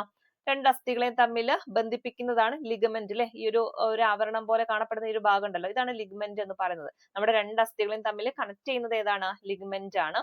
അതുപോലെ തന്നെ അതിനുള്ളിലായിട്ട് കാണപ്പെടുന്നതാണ് ഏത്? ക്യാപ്സ്യൂൾ എന്ന് പറയുന്ന ഒരു ഭാഗം. ഇതിന്റെ ഉള്ളിൽ കാണപ്പെടുന്നതാണ് ക്യാപ്സ്യൂള്. നമ്മുടെ അസ്ഥികളുടെ സുഗമമായിട്ടുള്ള ചലനത്തിനൊക്കെ സഹായിക്കുന്നത് ഈ ഒരു ക്യാപ്സ്യൂൾ ഒക്കെ അവിടെ ഉള്ളതുകൊണ്ടാണ് അല്ലെ. നമ്മുടെ കൈമുട്ടും കാൽമുട്ടൊക്കെ ഇങ്ങനെ നല്ല സുഗമമായിട്ട് നമുക്ക് നിവർത്താനും സങ്കോചിക്കാനും ഒക്കെ സഹായിക്കുന്നത് ഈ പറയുന്ന ക്യാപ്സ്യൂൾ ഒക്കെ അതിന്റെ ഉള്ളിൽ ഉള്ളതുകൊണ്ടാണ് കേട്ടോ. അതുപോലെ തന്നെ ഇവിടെ തരുണാസ്ഥി, ഇവിടെ ബ്ലൂ കളറിൽ കാണപ്പെടുന്നുണ്ടല്ലോ, ഈ ഒരു ഭാഗമാണ് തരുണാസ്ഥി എന്ന് പറയുന്നത്. അതുപോലെ തന്നെ ഇതിന്റെ ഇടയിലായിട്ട് കാണപ്പെടുന്ന ഒരു സ്ഥലമുണ്ട്, സൈനോവിയൽ ദ്രവം എന്ന് പറയും. സൈനോവിയൽ സ്ഥലം എന്ന് പറയും. അതിന്റെ ഇടയിലുള്ളതാണ് സൈനോവിയൽ ദ്രവം എന്ന് പറയുന്നത് കേട്ടോ. അതായത് നമ്മുടെ ഈ പറയുന്ന കൈമുട്ടിനും കാൽമുട്ടിനും ഒക്കെ നല്ല ആയാസത്തിൽ എന്താ പറയാ, എളുപ്പത്തിൽ നമുക്ക് ചലിപ്പിക്കാനൊക്കെ സാധിക്കുന്നുണ്ടല്ലോ. അതൊക്കെ അവിടെയുള്ള ഈ പറയുന്ന സൈനോവിയൽ ദ്രവവും ഈ ക്യാപ്സ്യൂളും ലിഗമെന്റും ഒക്കെ കറക്റ്റ് ആയിട്ട് നിൽക്കുന്നത് കൊണ്ടാണ്. അപ്പൊ അതൊക്കെ ഒന്ന് അവിടെ ഓർത്ത് വെച്ചേക്കാം കേട്ടോ. ഓക്കെ, അപ്പൊ ലിഗമെന്റ് എന്താന്ന് നമ്മൾ ഓർത്തു, ക്യാപ്സ്യൂള് നോക്കി, പിന്നെ സൈനോവിയൽ സ്ഥലം, സൈനോവിയൽ ദ്രവം. ഓക്കെ അല്ലേ? ഇനി അടുത്തതും വളരെ വളരെ ഇമ്പോർട്ടന്റ് ആണ്, ചോദ്യം വന്ന ഭാഗമാണ്. ഈ ബോക്സ് പഠിച്ചു വെച്ചേക്കാം കേട്ടോ. അതായത് നമ്മളുടെ ശരീരത്തിൽ കാണപ്പെടുന്ന പ്രധാനപ്പെട്ട 3 സന്ധികളെ പറ്റിയിട്ടാണ് പഠിക്കാനുള്ളത്. അവിടുന്ന് ചോദ്യം ഈ അടുത്തൊരു പരീക്ഷയിൽ പോലും ചോദിച്ചൊരു ക്വസ്റ്റ്യൻ ആയിരുന്നു, ബോൾ ആൻഡ് സോക്കറ്റ് സന്ധി അല്ലെ. ബോൾ ആൻഡ് സോക്കറ്റ് സന്ധി എന്ന് പല ആളുകൾക്കും ചിലപ്പോൾ അറിയുന്നുണ്ടാവില്ല. ചോദ്യം ഇതാണ്, ഉദ്ദേശിക്കുന്നത് എന്താണ്? ഗോളര സന്ധിയുമായി ബന്ധപ്പെട്ട കാര്യമാണ്. അപ്പൊ നമ്മൾ ഓൾറെഡി ഗോളര സന്ധി എന്ന് പഠിക്കുമ്പോൾ അതിന്റെ ഇംഗ്ലീഷ് ടേം ആയിട്ടുള്ള ബോൾ ആൻഡ് സോക്കറ്റ് സന്ധി എന്ന് കറക്റ്റ് ആയിട്ട് പഠിച്ചിട്ടുണ്ടാവില്ല. ഇത് കറക്റ്റ് ആയിട്ട് നമ്മുടെ പുതിയ ടെക്സ്റ്റ് ബുക്കിൽ പറയുന്നുണ്ട്. അപ്പൊ ഈ ഒരു ഭാഗത്തുനിന്ന് ചോദ്യം വന്നിട്ടുണ്ട്, ഒന്ന് പഠിച്ചു വെച്ചേക്കാം. ഗോളര സന്ധിനെയാണ് എന്തെന്ന് വിളിക്കുന്നത്? ബോൾ ആൻഡ് സോക്കറ്റ് സന്ധി എന്ന് പറയുന്നത്. അതായത് ഇത് ഏത് ഭാഗത്താണ് കാണുക എന്ന് ചോദിച്ചു കഴിഞ്ഞാൽ നമ്മുടെ തോളല്, അതുപോലെ തന്നെ ഇടുപ്പല്. ഓക്കെ, നമ്മുടെ തോളല്ലേ, തോളല് ഈ ഒരു ഭാഗത്ത്, തോളലിന്റെ ഈ ഒരു ഭാഗത്തും, അതുപോലെ തന്നെ ഇടുപ്പിലെ ആ ഇടുപ്പിന്റെ ആ ഒരു ഭാഗത്തൊക്കെ കാണപ്പെടുന്ന ഒരു സന്ധിയാണ് ഏത്? ഗോളര സന്ധി എന്ന് പറയുന്നത്. ഇതിന്റെ പ്രത്യേകത ചോദിച്ചു കഴിഞ്ഞാൽ ഏറ്റവും കൂടുതൽ ചലന സ്വാതന്ത്ര്യമുള്ള ഒരു സന്ധി കൂടിയാണ്. അതുപോലെ തന്നെ ഒരു അസ്ഥിയുടെ അറ്റത്തുള്ള ഉരുണ്ട ഭാഗം മറ്റൊരു അസ്ഥിയില് കുഴിയിൽ ഇങ്ങനെ തിരിഞ്ഞു നിൽക്കുന്ന ഈ ഒരു, അതായത് ഇങ്ങനെ കണക്ട് ചെയ്ത് വെച്ചിരിക്കുന്ന ഒരു ഭാഗം പോലെ അല്ലെ. ഒരു അസ്ഥിയുടെ ഒരു ഭാഗത്ത് മറ്റേത് ഇങ്ങനെ കണക്ട് ചെയ്ത് വെച്ചിരിക്കുന്ന ആ ഒരു രീതിയിലുള്ള സന്ധിയാണ്. അപ്പൊ നമ്മുടെ ഈ തോളലിലും അതുപോലെ തന്നെ ഇടുപ്പലിലും ഒക്കെ ഈ ഒരു സ്ട്രക്ചറിലാണ് നമുക്ക് കാണാനായിട്ട് സാധിക്കുക. ഇവിടെ കാണുന്ന ആ ഒരു സന്ധിയാണ് ഏത്? ഗോളര സന്ധി എന്ന് പറയുന്നത്. അപ്പൊ ഗോളര സന്ധി എവിടെയാണെന്ന് ചോദിച്ചാൽ നമ്മുടെ തോളലിലും അതുപോലെ തന്നെ ഇടുപ്പലിലും ഒക്കെ കാണപ്പെടുന്ന സന്ധിയാണ് ഗോളര സന്ധി എന്ന് പറയുന്നത്. എന്നാൽ നമ്മുടെ കൈമുട്ട്, കാൽമുട്ട് എന്താ പ്രത്യേകത അല്ലെ? നമ്മൾ കൈമുട്ട് ഒരു സൈഡിലേക്ക് മാത്രമല്ലേ നമുക്ക് ചലിപ്പിക്കാൻ പറ്റുന്നുള്ളൂ, മറ്റേ സൈഡിലോട്ടേക്ക് മാറ്റാൻ പറ്റുന്നുണ്ടോ? ഇല്ല അല്ലെ. അതായത് ഒരു വിജാഗിരി പോലെ പ്രവർത്തിക്കുന്ന ഒരു സന്ധിയാണ് എവിടെ ഉള്ളത്? നമ്മുടെ കൈമുട്ടിലും കാൽമുട്ടിലും ഒക്കെ ഉള്ളത് അല്ലെ. നമ്മുടെ വാതിലിന്റെ വിജാഗിരി നമുക്കറിയാം, വാതില് മൊത്തത്തിൽ നമുക്ക് കറക്കി എടുക്കാൻ പറ്റുമോ? ഇല്ലല്ലേ, ഒരു ഒറ്റ സൈഡിലോട്ടേക്ക് നീക്കാനായിട്ട് പറ്റുള്ളൂ. അവിടെ വിജാഗിരി പോലെ പ്രവർത്തിക്കുന്നത് കൊണ്ടാണ് നമ്മുടെ കൈമുട്ടും കാൽമുട്ടിലും ഉള്ള സന്ധിയെ നമ്മൾ എന്ത് വിളിക്കുന്നത്? വിജാഗിരി സന്ധി അഥവാ ഹിഞ്ച് ജോയിന്റ് എന്ന് വിളിക്കുന്നത്. ഓക്കെ, അതായത് വിജാഗിരി പോലെ ഒരു ഭാഗത്തേക്ക് മാത്രമേ നമുക്ക് ചലിപ്പിക്കാനായിട്ട് സാധിക്കൂ അല്ലെ. നമ്മളെ കൈമുട്ടും കാൽമുട്ടും നിങ്ങൾക്ക് നോക്കിയാൽ മനസ്സിലാവും, നമുക്ക് ഒരു ഭാഗത്തോട്ട് മാത്രമേ അത് ചലിപ്പിക്കാനായിട്ട് സാധിക്കുന്നുള്ളൂ. ഒരു വിജാഗിരി പോലെ പ്രവർത്തിക്കുന്നത് കൊണ്ടാണ് അതിനെ എന്തെന്ന് വിളിക്കുന്നത്? വിജാഗിരി സന്ധി എന്ന് വിളിക്കുന്നത്. ഇനി അടുത്തൊന്നാണ് കീലസന്ധി. നമ്മുടെ കഴുത്തിന്റെ ഭാഗത്ത് കാണപ്പെടുന്ന സന്ധിയാണ് കീലസന്ധി എന്ന് പറയുന്നത്. ഓക്കെ, അഥവാ പിവറ്റ് ജോയിന്റ് എന്ന് പറയും ട്ടോ. പിവറ്റ് സന്ധി അല്ലെങ്കിൽ കീലസന്ധി, ഇതും ഓർത്തു വെച്ചേക്കുക. ഇതും അതുപോലെ ചോദിച്ചിട്ടുണ്ടായിരുന്നു. പിവട്ട് സന്ധി അല്ലെങ്കിൽ കീലസന്ധി എന്ന് പറയുന്നത് എവിടെയാണെന്ന് ചോദിച്ചാൽ നമ്മുടെ കഴുത്തിന്റെ ഭാഗത്താണ് ട്ടോ. അതായത് തലയോടും നട്ടെല്ലിന്റെ മുകൾ ഭാഗവും ചേരുന്ന ആ ഒരു ഭാഗത്ത് കാണപ്പെടുന്ന സന്ധിയാണ് ഏതാ? കീലസന്ധി. എവിടെയാണ്? നമ്മുടെ തലയോടും നമ്മുടെ നട്ടെല്ലുണ്ടല്ലോ അതിന്റെ ആ ഒരു ഭാഗത്ത് ചേരുന്ന ആ ഒരു ജോയിൻ ചെയ്യുന്ന ആ ഒരു ഭാഗത്തെയാണ് നമ്മളെ കീലസന്ധി കാണപ്പെടുന്നത്. ഇവിടെ എന്താണ്? ഇവിടെ നോക്കിക്കഴിഞ്ഞാൽ മനസ്സിലാവും, ഈ ഒരു ഭാഗം ഒരു അസ്ഥി മറ്റൊന്നില് ഇരു ദിശകളിലേക്കും തിരിക്കുന്നു അല്ലെ. നമ്മുടെ തല ഇങ്ങോട്ട് തിരിക്കാൻ പറ്റുന്നത് ഈ ഒരു സന്ധി ഇവിടെ ഇങ്ങനെ കറക്റ്റ് ആയത് ഉള്ളത് കൊണ്ടാണ്. അപ്പൊ ഇങ്ങനെയുള്ള ഇല്ലെങ്കിൽ ഈ ഒരു ഭാഗത്ത് കാണപ്പെടുന്ന സന്ധിയാണ് കീലസന്ധി എന്ന് പറയുന്നത്. ഓക്കെ, അപ്പൊ ഈ 3 സന്ധികളും പഠിക്കുക. ഗോളര സന്ധി, പിന്നെ ഏതായിരുന്നു? വിജാഗിരി സന്ധി, കീലസന്ധി. കീലസന്ധി എവിടെയാണ്? കഴുത്തിന്റെ ഭാഗത്ത്, കഴുത്ത്. കീലസന്ധിയുടെ മറ്റൊരു പേരാണ് ഏത്? പിവട്ട് സന്ധി ട്ടോ, മാറരുത്. കീലസന്ധി അല്ലെങ്കിൽ പിവട്ട് സന്ധി. പിന്നെ വിജാഗിരി സന്ധി ആണെങ്കിൽ കിട്ടുമല്ലോ, കൈമുട്ട് കാൽമുട്ട് ആ ഭാഗത്ത് കാണുന്നത് വിജാഗിരി സന്ധിയാണ്.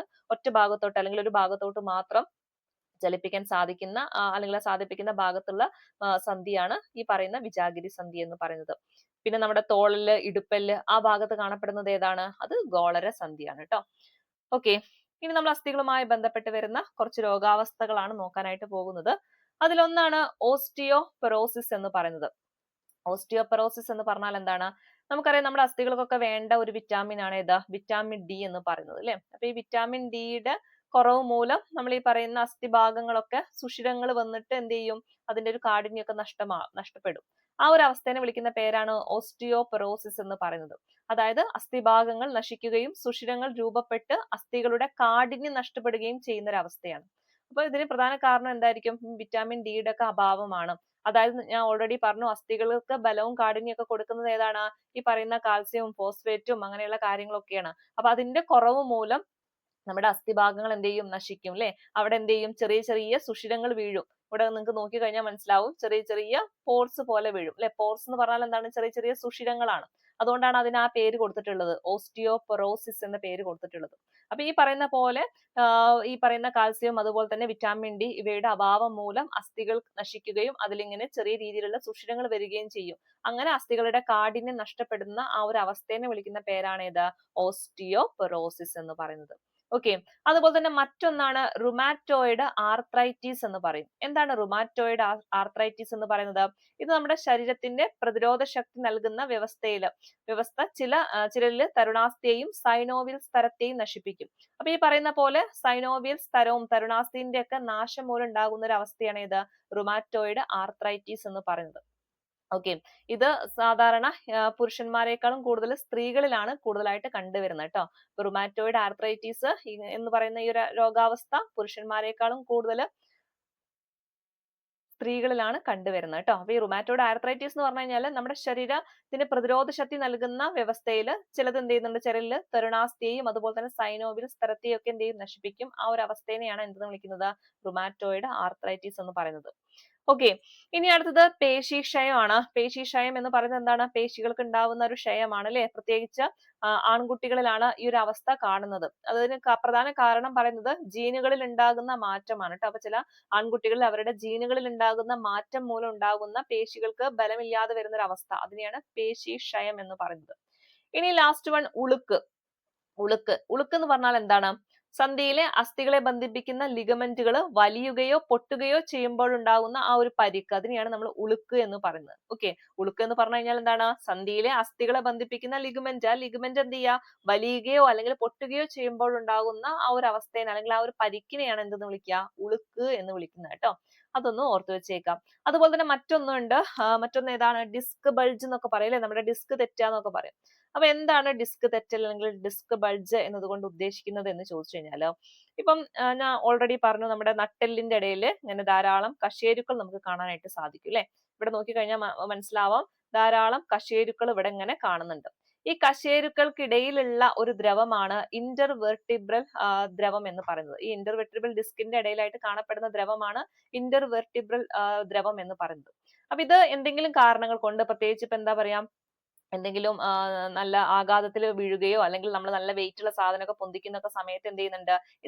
അതിന്റെ ഉള്ളിൽ അടങ്ങിയിരിക്കുന്ന ആ ജെല്ല് പുറത്തേക്ക് വരും. ആ കശേരുകൾക്കിടയിലൂടെ പുറത്തേക്ക് വരും. അപ്പൊ ഭയങ്കരമായിട്ടുള്ള വേദനയും എന്താ പറയാ, നമുക്ക് ശരീരം ഈ ഒരു എന്താ പറയാ, നേരാവണ്ണം ഇരിക്കാൻ പറ്റാതെയും ഭയങ്കരമായിട്ടുള്ള വേദന വരും അല്ലെ. ആ ഒരു അവസ്ഥയെ വിളിക്കുന്ന ഒരു പേരാണ് എന്ത്? ഡിസ്ക് തെറ്റൽ എന്ന് പറയുന്നത് കേട്ടോ. അപ്പൊ അതൊന്ന് ജസ്റ്റ് ഒന്ന് ഓർത്ത് വെച്ചാൽ മതി. ഡിസ്ക് തെറ്റല് ഇതുമായി ബന്ധപ്പെട്ട് വരുന്ന കാര്യങ്ങളാണ്. ഓക്കെ. ഇനി നമ്മൾ സാധാരണ ഒടിവുകൾ അല്ലെങ്കിൽ എന്താ പറയാ, എന്തെങ്കിലും തരത്തിലുള്ള മുഴകൾ അങ്ങനെയുള്ള കാര്യങ്ങളൊക്കെ വരുന്ന സമയത്ത് സാധാരണ എടുക്കുന്നതാണ് അല്ലെ MRI സ്കാന്. അതുപോലെ തന്നെ മറ്റൊന്നാണ് CT സ്കാന്. അപ്പൊ ഇവിടുന്ന് ചോദ്യമായിട്ട് വരാൻ സാധ്യത ഉള്ളത് MRI സ്കാനിന്റെ ഫുൾ ഫോം എന്താന്നൊക്കെ ചോദിക്കാം. MRI എന്ന് പറയുമ്പോൾ എന്താണ്? മാഗ്നറ്റിക് റെസോണൻസ് ഇമേജിംഗ് ആണ്. ഓക്കെ. MRI എന്ന് പറയുമ്പോൾ മാഗ്നറ്റിക് റെസോണൻസ് ഇമേജിംഗ് ആണ്. അതുപോലെ തന്നെ CT സ്കാന്, CTയുടെ ഫുൾ എന്താണ്? കമ്പ്യൂട്ടഡ് ടോമോഗ്രഫി ആണ് കേട്ടോ. CT സ്കാൻ എന്ന് പറഞ്ഞു കഴിഞ്ഞാൽ കമ്പ്യൂട്ടഡ് ടോമോഗ്രഫി ആണ്. ജസ്റ്റ് ഇതിന്റെ ഒക്കെ ഒരു ഫുൾ ഫോം ഒന്ന് ഓർത്ത് വെച്ചേക്കാം. ഓക്കെ. ഇനി ലാസ്റ്റ് വൺ, നമ്മുടെ അസ്ഥികളുമായി ബന്ധപ്പെട്ടിട്ടുള്ള ഒരു പഠനത്തിന് നമ്മുടെ സാന്റോ പാബയ്ക്ക് നോബൽ പ്രൈസ് ലഭിച്ചിട്ടുണ്ടായിരുന്നു. അദ്ദേഹം പുരാതനമായ അസ്ഥി കഷ്ണത്തിൽ നിന്ന് അതിന്റെ DNA നിന്ന് വിശകലനം ചെയ്തതിലൂടെ അദ്ദേഹം ഒരു കണ്ടെത്തൽ നടത്തിയിട്ടുണ്ടായിരുന്നു. അതായത് മനുഷ്യ പൂർവിക ജീവികളും ആധുനിക മനുഷ്യരും തമ്മിലുള്ള ജനിതക സാമ്യ വ്യത്യാസങ്ങളെ കുറിച്ചിട്ടുള്ള നിർണായകമായിട്ടുള്ള കണ്ടെത്തലാണ് അദ്ദേഹം നടത്തിയിട്ടുണ്ടായിരുന്നത്. അതിന് അദ്ദേഹത്തിന് എന്ത് കിട്ടി? 2022 നൊബേൽ പ്രൈസ് ലഭിക്കുകയുണ്ടായിട്ടോ. അദ്ദേഹത്തിന്റെ പേരൊന്ന് ഓർത്ത് വെച്ചേക്കുക, സ്വാൻഡെ പാബോ. അദ്ദേഹം സ്വീഡിഷ് പരിണാമ ജനിതക ശാസ്ത്രജ്ഞനാണ്. അദ്ദേഹമാണ് പാലിയോ ജീനോമിക്സ് എന്ന് പറയുന്ന ശാസ്ത്രശാഖയ്ക്ക് അടിത്തറയൊക്കെ ഇട്ടത് കേട്ടോ. ജസ്റ്റ് ഒന്ന് ഓർത്ത് വെച്ചേക്കാം. പാലിയോ ജീനോമിക്സ് എന്ന ശാസ്ത്രശാഖയ്ക്ക് അടിത്തറയിട്ട വ്യക്തി കൂടിയാണ് ആര്? സാൻഡ്രെ പാബെ എന്ന് പറയുന്ന വ്യക്തി. അദ്ദേഹത്തിന് 2022 നൊബേൽ പ്രൈസ് ലഭിച്ചിട്ടുണ്ടായിരുന്നത്. ഓക്കെ, അപ്പൊ ഈ അസ്ഥികളിൽ നിന്ന് അദ്ദേഹം നടത്തിയിട്ടുള്ള പഠനവുമായി ബന്ധപ്പെട്ട് പറയുന്ന കാര്യമാണ്. ജസ്റ്റ് ഈ ഒരു പേരും ഈ ഒരു കാര്യമൊക്കെ ഒന്ന് ഓർത്തു വെക്കാം.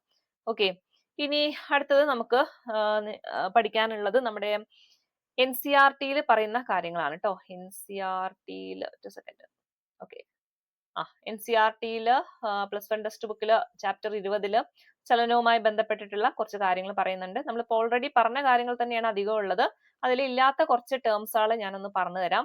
അതിലൊരു ടേംസ് ആണ് ഫാസിയ എന്ന് പറയുന്നത് കേട്ടോ. ഒന്ന് ഓർത്ത് വെച്ചേക്കുക, ഫാസിയ. എന്താണ് ഫാസിയ എന്ന് ചോദിച്ചാല്, ഓക്കെ, ഇതാണ് ഫാസിയ കേട്ടോ. അതൊന്ന് ഓർത്ത് വെച്ചേക്കാം. ഫാസിയ എന്ന് പറഞ്ഞു കഴിഞ്ഞാൽ എന്താണ്? അതായത് നമ്മുടെ ശരീരത്തിലെ ഓരോ അസ്ഥിപേശി ഉണ്ടാക്കിയിരിക്കുന്നത് അനേകായിരം പേശി വ്യൂഹങ്ങൾ കൊണ്ടാണ്. അപ്പൊ ഇവയൊക്കെ ആവരണം ചെയ്തിരിക്കുന്ന ആ ഒരു എന്താ പറയാ ആവരണത്തെയാണ് എന്തെന്ന് വിളിക്കുന്നത്? ഫാസിയ എന്ന് പറയുന്നത്. ഓക്കെ, അതായത് നമ്മുടെ ശരീരത്തിലുള്ള ഓരോ അസ്ഥിപേശി ഉണ്ടാക്കിയിരിക്കുന്നത് എന്താണ്? ഒരുപാട് പേശി വ്യൂഹങ്ങൾ കൊണ്ടാണ്. അപ്പൊ ഇതിനെയൊക്കെ പൊതിഞ്ഞിരിക്കുന്നതിനെയാണ് ഫാസിയ, അല്ലെങ്കിൽ ആ ഒരു ആവരണത്തെയാണ് ഫാസിയ എന്ന് പറയുന്നത് കേട്ടോ. ജസ്റ്റ് ഒന്ന് ഓർത്തു വെച്ചാൽ മതി. അതുപോലെ തന്നെ മറ്റൊരു ടേം ആണ് മയോഫൈബ്രിലുകൾ അല്ലെങ്കിൽ മയോഫിലമെന്റുകൾ എന്ന് പറയും. ഇതൊരു പ്രാവശ്യം പരീക്ഷയിൽ ചോദിച്ചതാണ്.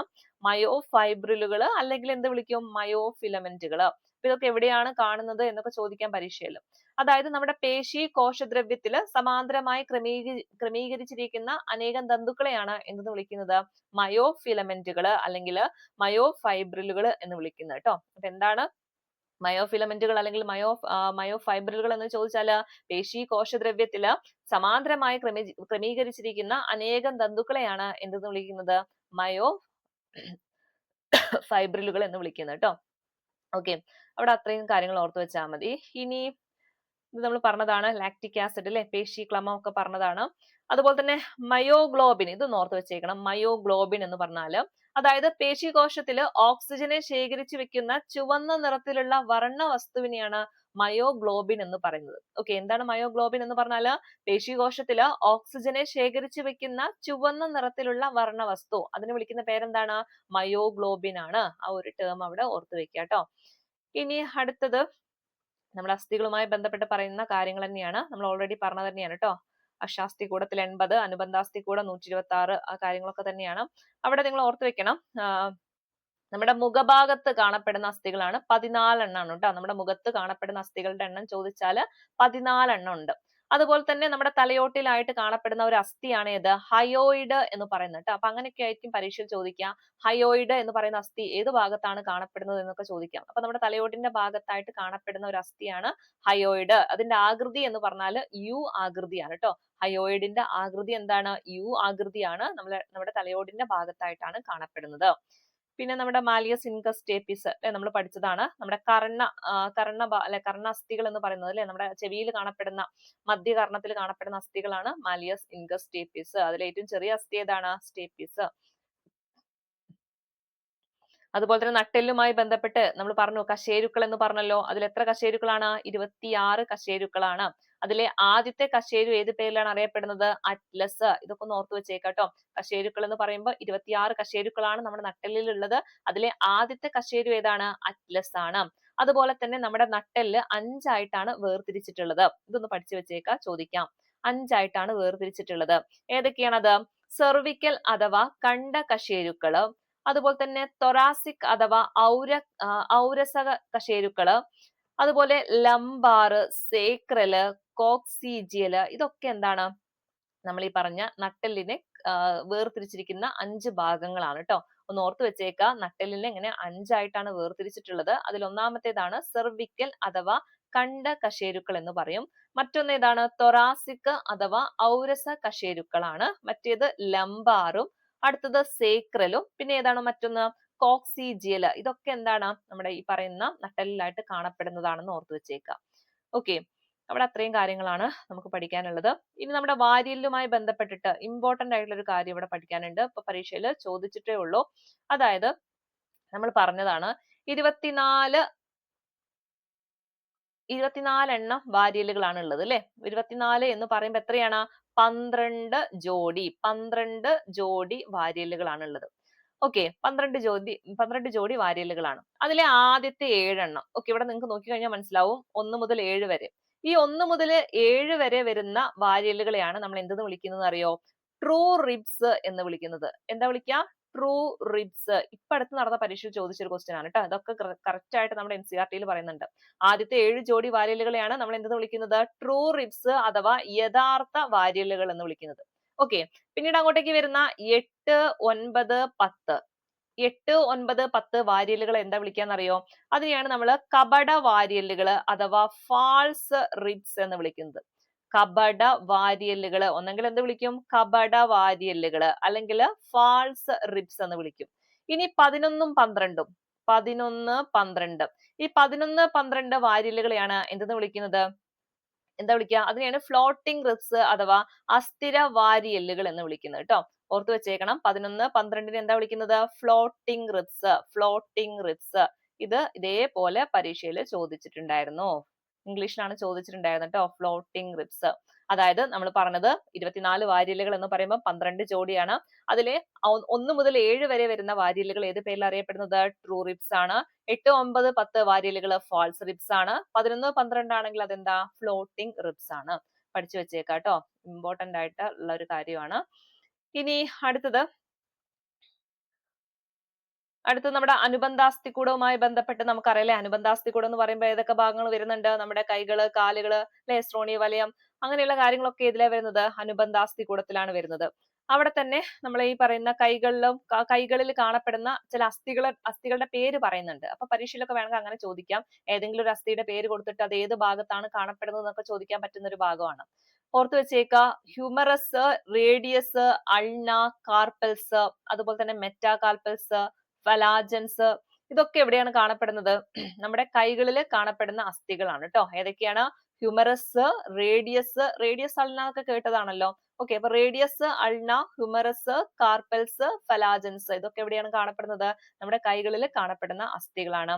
അതുപോലെ തന്നെ ഫീമർ, ടിബിയ, ഫിബുല, ടാർസൽസ്, മെറ്റാടാർസൽസ്, ഫലാജൻസ്, ഇതൊക്കെ നമ്മുടെ കാലുകളിലായിട്ട് കാണപ്പെടുന്ന അസ്ഥികളാണ് കേട്ടോ.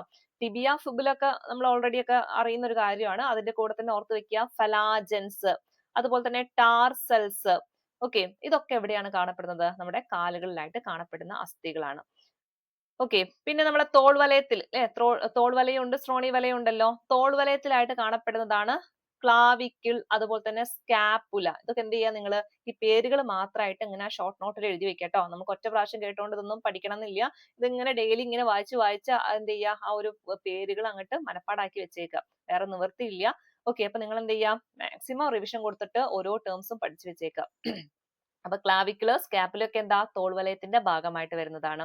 അതുപോലെ തന്നെ ഇലിയം, ഇഷിയം, പ്യൂബിസ്, അതൊക്കെ എന്താണ്? നമ്മുടെ ശ്രോണി വലയത്തിന്റെ ഭാഗമായിട്ട് വരുന്നതാണ് കേട്ടോ. ഇലിയം, ഇഷിയം, പ്യൂബിസ്, ഇതൊക്കെ ശ്രോണി വലയത്തിന്റെ ഭാഗമായിട്ട് വരുന്നതാണ്. അപ്പൊ അവിടെ അത്രയും കാര്യങ്ങളൊക്കെ ഒന്ന് എന്ത് ചെയ്താൽ മതി? പഠിച്ചു വെച്ചാൽ മതി. ഓക്കെ, ഇനി നമുക്ക് ഈ ഒരു ഭാഗത്തുനിന്നും ഈ അടുത്ത് നടന്ന പരീക്ഷയിൽ വന്നൊരു ചോദ്യമാണ്. നിങ്ങൾക്ക് നോക്കിക്കഴിഞ്ഞാൽ മനസ്സിലാവും. മയാസ്തേനിയ ഗ്രേവിസ്, ഈ ഒരു പേര് നിങ്ങൾ എവിടെയെങ്കിലും കണ്ടിട്ടുണ്ടെങ്കിൽ നിങ്ങൾക്ക് അത് മനസ്സിലാവും. മയാസ്തേനിയ ഗ്രേവിസ് ഏതിലായിരുന്നു? നമ്മുടെ 10th പ്രിലിംസ് ആണോന്ന് അറിയില്ല, ഡിഗ്രി പ്രിലിംസ് ആണോന്ന് അറിയില്ല. അവിടെ നിന്ന് ചോദിച്ചൊരു ക്വസ്റ്റ്യൻ ആണ്. അതായത് നമ്മുടെ പേശിയുമായി ബന്ധപ്പെട്ട് വരുന്ന ഒരു തകരാറാണ് മയാസ്തേനിയ ഗ്രേവിസ് എന്ന് പറയുന്നത്. അതായത് എന്താണിത്? നമ്മുടെ ശരീരത്തിന്റെ സ്വയം പ്രതിരോധ സംവിധാനത്തിന്റെ തകരാറ് കൊണ്ട് സംഭവിക്കുന്ന ഒരു അവസ്ഥയാണ് ഇത് മയാസ്തേനിയ ഗ്രേവിസ് എന്ന് പറയുന്നത്. ഓക്കെ, അതായത് നമ്മുടെ നാഡീപേശി സന്ധിയെ ബാധിക്കുന്ന ഒരു അവസ്ഥയാണ് മയാസ്തേനിയ ഗ്രേവിസ് എന്ന് പറയുന്നത്. നമ്മുടെ സ്വയം പ്രതിരോധ സംവിധാനത്തിന്റെ തകരാറ് മൂലമാണ് ഇത് സംഭവിക്കുന്നത്. അതുമൂലം നമ്മുടെ പേശികൾക്ക് നല്ല ക്ഷീണം, തളർച്ച, ഇതൊക്കെയാണ് ഉണ്ടാവാറുള്ളത്. ഇതൊക്കെ എന്താണ്? നമ്മുടെ അസ്ഥി വ്യവസ്ഥയെ ബാധിക്കുന്നതാണ് ഇത് മയാസ്തേനിയ ഗ്രേവിസ് എന്നത്. ഓർത്തു വെച്ചേക്കുക. എന്തുകൊണ്ടാണ് ഇത് സംഭവിക്കുന്നത് എന്ന് ചോദിച്ചു കഴിഞ്ഞാൽ നമ്മുടെ ശരീരത്തിന്റെ സ്വയം പ്രതിരോധ സംവിധാനത്തിന്റെ തകരാറ് മൂലമാണ് ഇത് സംഭവിക്കുന്നത്. അതുപോലെ തന്നെ പേശി ക്ഷയം, അല്ലെ, നമ്മൾ മുന്നേ പറഞ്ഞതാണ് പേശികൾക്ക് ക്ഷയം സംഭവിക്കുകയാണ്. ജനിതക അപാകതകൾ മൂലം സംഭവിക്കുന്നതാണ് പേശി ക്ഷയം എന്ന് പറയുന്നത്. അതുപോലെ തന്നെ ടെറ്റനി ഒക്കെ എന്താണ്? ടെറ്റനി അഥവാ ക്ഷതബാധം എന്ന് പറയും. ഇതൊക്കെ നമ്മളെ പേശികളെ ബാധിക്കുന്ന അവസ്ഥകളാണ് ട്ടോ, ഓർത്ത് വെച്ചേക്കാം. പിന്നെ സന്ധിവാതം, അസ്ഥിക്ഷയം ഇതൊക്കെ കുഴപ്പമില്ലാത്തതാണ്, നമുക്ക് കിട്ടുന്ന കാര്യങ്ങളാണ്. അസ്ഥിക്ഷയം, രക്തവാതം ഇമ്പോർട്ടന്റ് ആണ് ട്ടോ. രക്തവാതത്തിന് പറയുന്ന പേരാണ് ഗൗട്ട് എന്ന് പറയും. പരീക്ഷയിൽ ഗൗട്ട് എന്നായിട്ടാണ് ചോദിക്കുക ട്ടോ, രക്തവാതം എന്നായിട്ട് ചോദിക്കാറില്ല. ഗൗട്ട് അതായത് പരൽ രൂപത്തിൽ യൂറിക് ആസിഡ് അടിഞ്ഞു കൂടുന്നത് മൂലം സന്ധികളിൽ ഉണ്ടാകുന്ന നീർവീക്കമാണ് ഏത്? ഗൗട്ട് എന്ന് പറയുന്നത്. ഓക്കെ, അപ്പൊ ഗൗട്ട് എങ്ങനെയാണ് സംഭവിക്കുന്നത് എന്ന് ചോദിച്ചാൽ, നമ്മുടെ ശരീരത്തിലെ പേശിയിൽ യൂറിക് ആസിഡ് അടിഞ്ഞുകൂടിയിട്ട് നമ്മുടെ സന്ധികളിൽ ഉണ്ടാകുന്ന നീർവീക്കമാണ് എന്താ? ഗൗട്ട് എന്ന് പറയുന്നത്. ഓക്കെ, പിന്നെ അസ്ഥിക്ഷയൊക്കെ എന്താണ് അല്ലെ? പ്രായം കൂടുന്നതിനനുസരിച്ചിട്ട് നമ്മുടെ അസ്ഥികൾക്കൊക്കെ ക്ഷയം സംഭവിക്കുകയാണ്. അതുപോലെ തന്നെ സന്ധിവാതം, സന്ധികളിൽ ഉണ്ടാകുന്ന നീർവീക്കമാണ്. ക്ഷതപാതം അല്ലെങ്കിൽ ടെറ്റനി എന്ന് പറയുന്നത് മറ്റൊരു അവസ്ഥയാണ്.